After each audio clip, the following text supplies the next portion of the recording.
thank you for staying with us, dear viewers. That was the call for Al-Isha prayer. And we're now here in the studio with Dr. Hossam Allam, the Professor of International Law and the founder of the Law and Peace Building Initiative. Dr. Allam will be talking about Egypt's role at the cornerstone of peace, security and stability here in the region. And one main issue now Egypt is mediating in is the U.S.-Israel-Iran situation. So I just want to, first of all, to get your view on the potential scenarios that we have ahead. Are we very close indeed to a deal that could be satisfactory for all, or are we still very far away, in your personal view? Well, this is a very important question to start with. But before this, let me seize this opportunity to wish a happy Eid al-Adha for our dear viewers, both in Egypt and across the globe. And we hope that these blessed times shall bring peace, stability, and so eagerly long awaited peaceful settlement to all the conflicts unfolding, unfortunately, in the region and beyond. With that being said, Mr. Mohammed, yes, I do think that it's very important to start with having a clear vision as to what are the potential scenarios. Definitely, we have seen how is it this escalation and the unfolding of the armed conflict in the Middle East, how it has affected so many countries, and of course, when it comes to the regional stability, when it comes to the economy, and in particular, when it comes to the logistics and the chain of supplies, we see clearly so many ramifications, repercussions that are affecting all the major countries and all the states and all the peoples, as a matter of fact, of this region in particular. So yes, unless there is a clear political will from all parties, and I repeat, from all concerned parties, to show compliance and clear observance and respect for the rules of public international law that deeply encourages and urges the peaceful settlement of disputes through mediation, through negotiations, and exhausting all possible political means in order to reach, as you put it, a satisfactory settlement. So this is what I do think that key regional players in the region are trying to achieve, and of course Egypt is one of the very forefront states in this regard, in view of Egypt's very unique and rare combination of its history, of its geography, as well as its experience, diplomatic experience, and legal prudence, and more importantly, Egypt's humanitarian responsibility.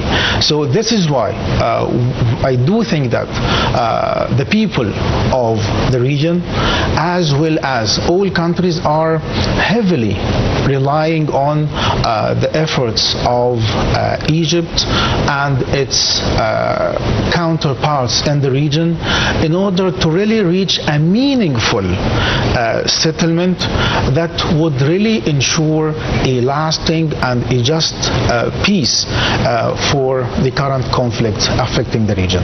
Indeed, and we got the sense, I think, Dr. Allam, that things were really getting close to a peaceful end to this ugly war when U.S. President Donald Trump held this phone call that combined many leaders of the Arab and the region, including, of course, on top of which President Sisi, because we had a feeling that when Egypt, when Egypt enters this with full force, or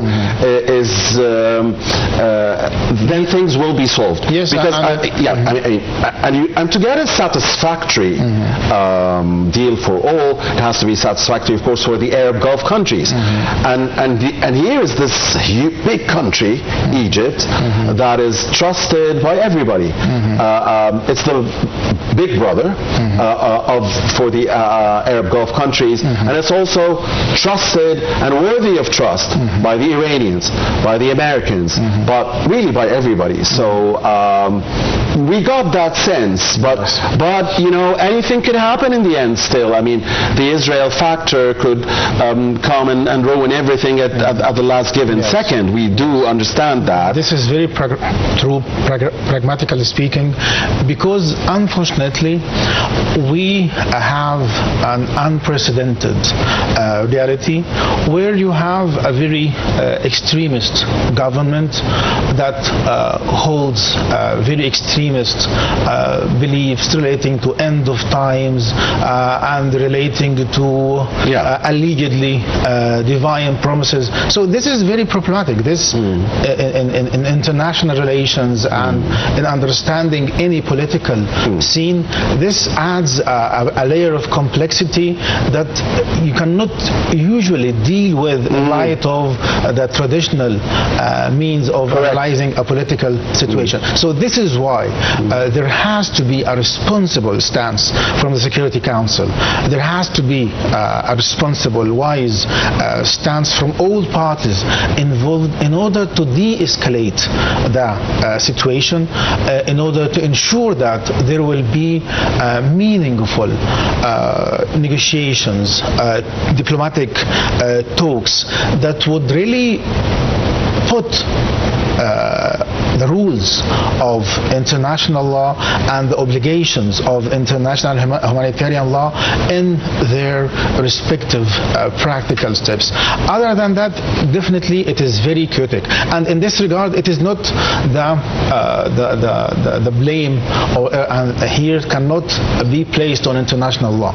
And we cannot hold international law accountable for an extremist government that does not believe in international law and only seeks to speak about international law in order to justify its own violations of the law. So I repeat, this is why there has to be a responsible stance from the Security Council in this regard, and all peace-loving countries need to be meaningfully involved and supporting the efforts and the endeavors of Egypt in this regard in order to de-escalate violence, in order to avoid measures that would widen the scale and the scope of the conflict, and to ensure that all concerned parties can meaningfully come to the negotiating table in order to bring about a permanent, meaningful, practical, enforceable ceasefire, and then working in order to ensure that there will be clear commitments still subject and under international law. Again, the Israel factor, I'm mentioning it here because we saw the latest attempt by U.S. President Donald Trump to try and enforce his so-called Abrahamic Accords. And analysts do not really know if he's trying to link directly the deal with Iran with the so-called Abrahamic Accords or not, but you know, this is a situation where it's very unacceptable to the peoples of the region after the genocide war in Gaza and after the continued Israeli violations of the Sharm el-Sheikh ceasefire deal in Gaza, and the violations in the West Bank and occupied East Jerusalem al-Quds, and the violations of the ceasefire in Lebanon, and you know, and all of the aggressions by this state led by a war crime suspect. It's really hard to imagine that the peoples or the leaders of the region would agree to any kind of normalization with an entity that is still occupying lands and still breaching accords and still committing genocide and starvation against... and denying humanitarian access, and violating the very basic rules of international humanitarian law. So couldn't this ruin, I mean, the whole thing, if Trump insists that this is part of the deal? I mean, or is he just, trying to exploit the situation and try to enforce his so-called peace by force thing? But it's not directly linked, like he's trying to... what do you think? I mean, what's he trying to do? Yeah, definitely this does add a further layer of complexity to the current situation, because it's very obvious from an international law perspective. International law already has rulings, maxims, principles that can actually regulate and provide a workable and functional framework for the current situation. But the idea that I have to impose a certain framework that does not necessarily seem or sound to be convenient for all concerned parties. As a matter of fact, it does not seem to be really meaningful or of a value to end the conflict. So I do think that in this regard, we have to closely listen and be aware and respect and observe, and I mean here all concerned parties of the resolutions of the Security Council, as well as that of the General Assembly, as well as, and this is more important also in this regard, the advisory opinions of the ICJ or the International Court of Justice. So we do have, and the ICC as well, the International Criminal Court as well. Yeah. So we do have an international legal framework that is actually meaningful and can be put into practice. So what remains is the political will of the concerned parties to comply with these rules and principles and regulations. Well, the thing is, I mean, obviously all sides want, with the exception of Israel, unfortunately, all sides want to reach peace. The Americans and the Iranians, clearly, the Arab Gulf countries, the war is Egypt, clearly affecting Turkey. Even ordinary citizens in the States. They are highly negatively affected by the war when it comes to the prices of gas, when it comes to the prices, because I do personally have friends in the States. And Pakistan has, of course, done a very good job in mediation, and so has Qatar. Look what Qatar is doing very lately. This is also true, has a leading role. And Qatar, along with Egypt and Turkey, had, of course, been the leaders in the Gaza deal. Again, Israel is breaching that deal. This and violating that deal day in and day out. So my point is, no one wins when the war goes on and continues. So this escalation of violence and going back to weaponry and waging wars and missiles, it is not in the best interest of anyone. No one wins. It will lead nowhere. Exactly. It will only lead to more chaos, more destruction, and more of a vicious circle of non-ending violence that no one knows to what extent it can reach and its ramifications and repercussions can end at. So this is why, and I repeat, all responsible states and stakeholders, they need to listen to the sound of reason, and they need to never turn a blind eye or a deaf ear to the resolutions of the Security Council and the General Assembly and the advisory opinions of the ICJ in this regard. Indeed, or else risk reaching the point of no return. Exactly. And this is something Egypt has warned from, something the United Nations. Yes. And the United Nations. And the United Nations Secretary General and many key and high-level officials in the United Nations, as well as in the Arab League. Haven't you noticed, Dr. Allam, and you are a professor of international law, haven't you noticed that the language Egypt uses diplomatically and politically is very similar or very close and at times synonymous with the language used by the United Nations? Exactly, because the stances and the positions of Egypt actually they stem from and they are based on international law and international law commitments of Egypt. So Egypt is always keen to show and to reflect compliance with its international commitments under the United Nations Charter and other relevant legal international humanitarian laws. And this is why we do see how many major actors globally and beyond, they do commend and they do hail and praise the position and the position of Egypt and its continuous efforts as an anchor state for stability in the region and beyond. We have seen this clearly reflected, for example, in the remarks of President Macron of France and many other senior European leaders from the European Union. They clearly see in Egypt a viable and meaningful partner for ending conflict and building peace. A leading partner, really. So this is reflected. And Egypt is always consistent with itself.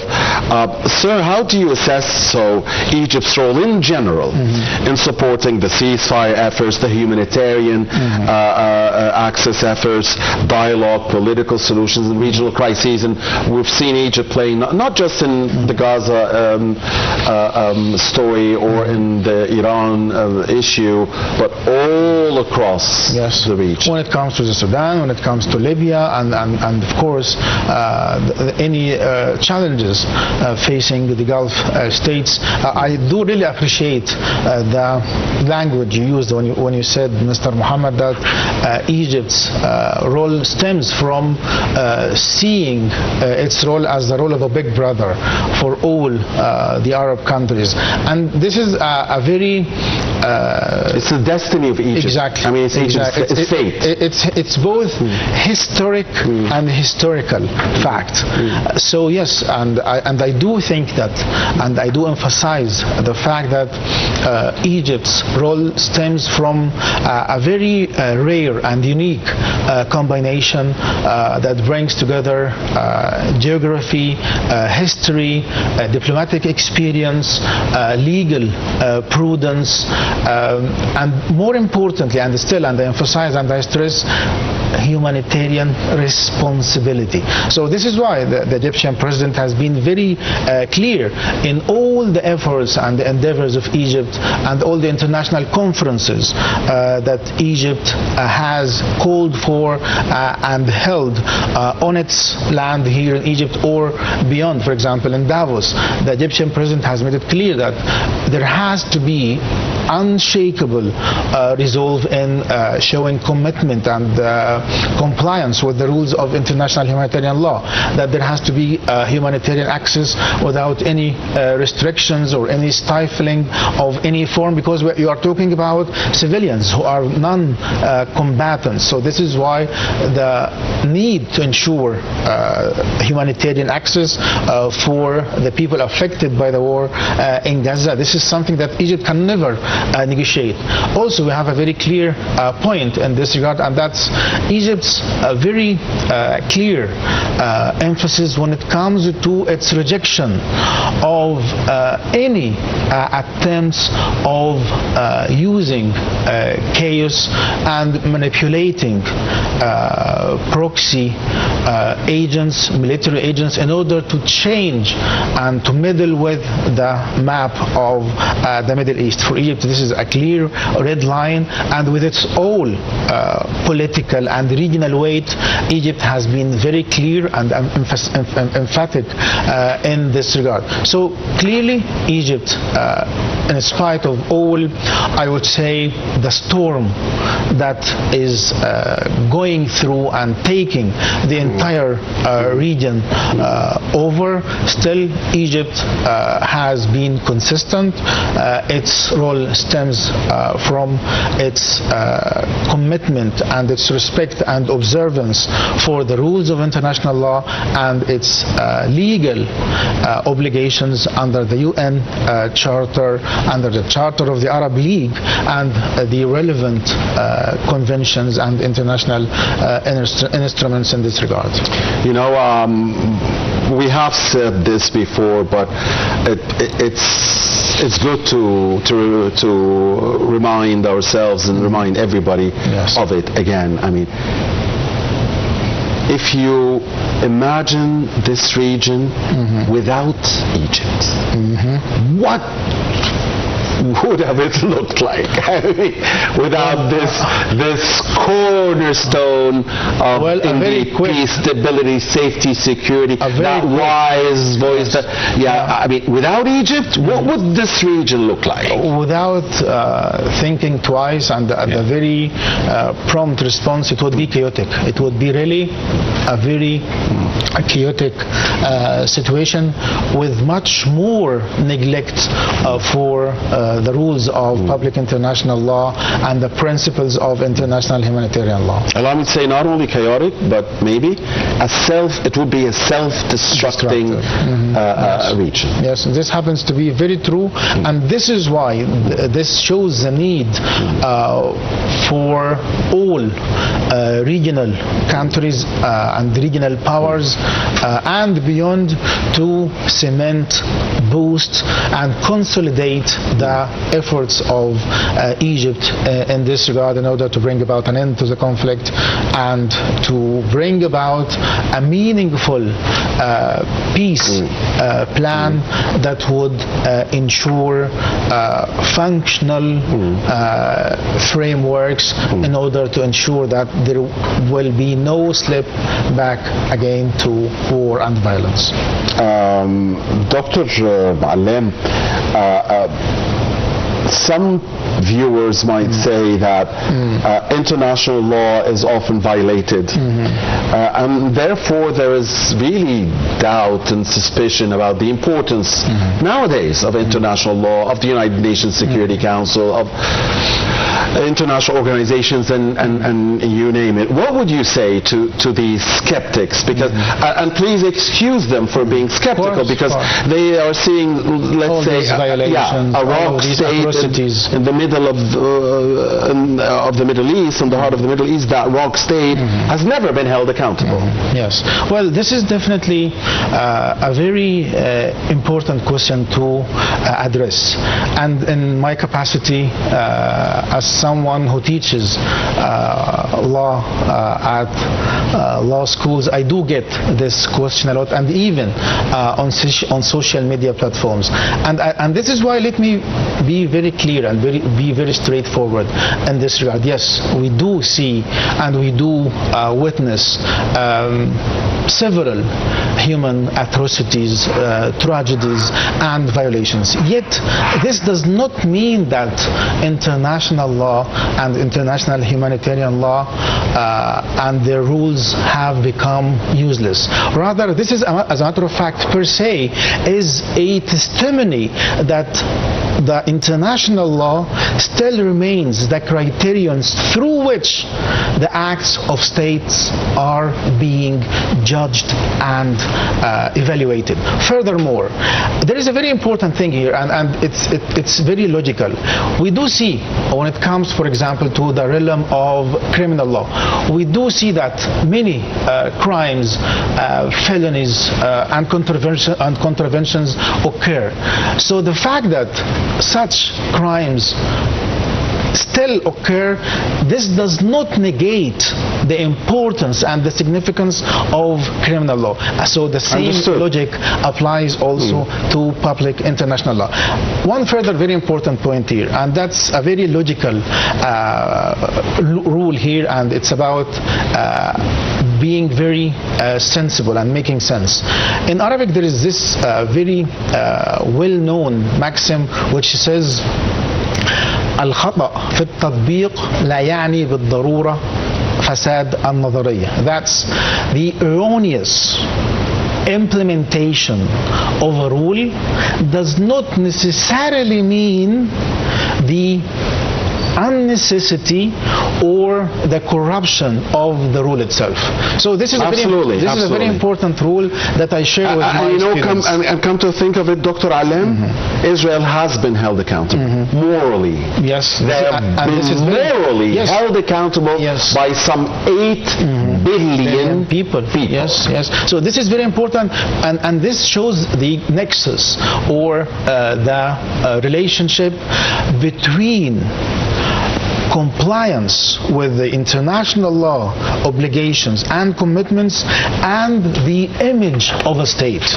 And this is why we do see still many states, in spite of the fact that they do violate the rules of international law and the principles of international humanitarian law, they still seek to justify their actions and their acts on the global stage through the rules of international law. So this per se is a testimony to the fact that international law matters. So this is why, and I do repeat this several times to my students, we do need students, researchers who excel in public international law.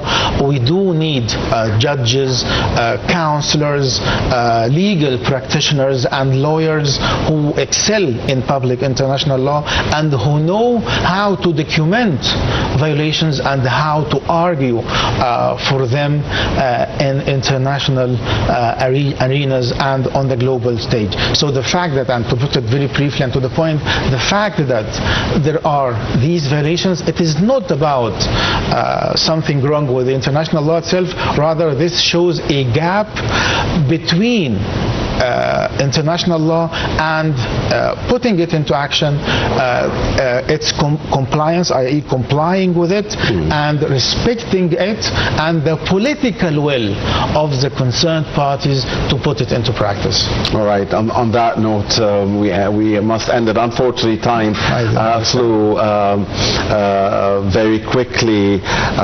Thank you very much, our dear distinguished guest, Dr. Hossam Deen Allam, the Professor of International Law and the founder of the Law and Peace Building Initiative. It's been a great pleasure having you here. Happy Eid, and hope to see you again soon.